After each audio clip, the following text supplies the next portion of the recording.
I want to keep growing as a person. I want my businesses and my teams to keep growing and evolving. I want my brand to evolve to a place of relevance and greatness over time. To me, the opposite is death.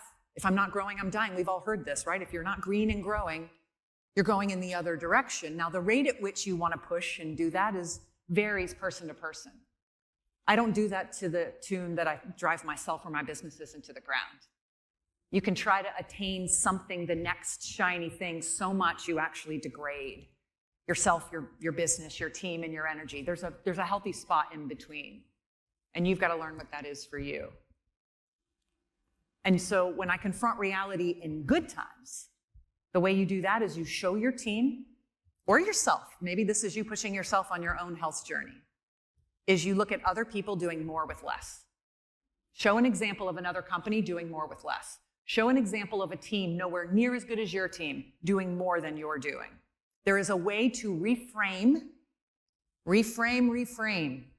bring perspective to help people go, actually, even though we're doing pretty well and better than we've done in a long time, more and better is possible.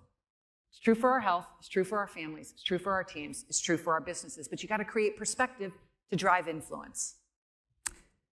So the first step is confront reality. Whether it's good reality or bad reality, you can still bring people to embrace yourself and others to embrace change. The second step is find the coalition of the willing. I like to call them the productive rebels.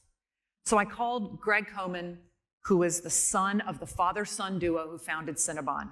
And I said, Greg, your fellow franchisees are threatening to sue me because I'm suggesting that the answer to part of our problems is a smaller cinnamon roll. And he said, come visit me in Seattle. So I went to visit him in Seattle. And when I walked into his bakery, there were not only giant cinnamon rolls the size of your face, there were also adorable, tiny mini buns, and even tinier ones called bites. And he said, I've been selling these for 15 years and printing cash. We just hide them when corporate comes in because it's not an approved product. And I was like, what? You're over here with your sweet money machine and everybody else over here is hemorrhaging. And he's like, look, this business has been bought and sold 3 or 4 times. My dad and I don't own it anymore.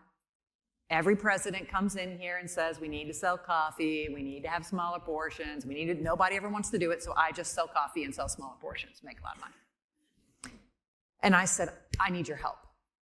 A power phrase in driving influence. I need your help. I'm not saying do my job for me. I'm not saying I'm a damsel in distress that needs to be rescued. I need your help. Help me tell this story. Share your experience. It is not a leader's job to always be the one. In fact, that's the problem sometimes.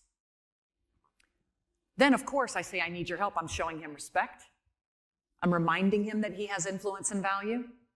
And those franchisees are going to listen to him far more than they're going to listen to me. And I was the most like them president that they had ever had, the most operator that had ever run the business. But I wasn't doing it every day like Greg was. So step 1, confront reality. Step 2, find the coalition of the willing. Step 3, let those productive rebels help sell in and influence the change. Get as out of it as you can.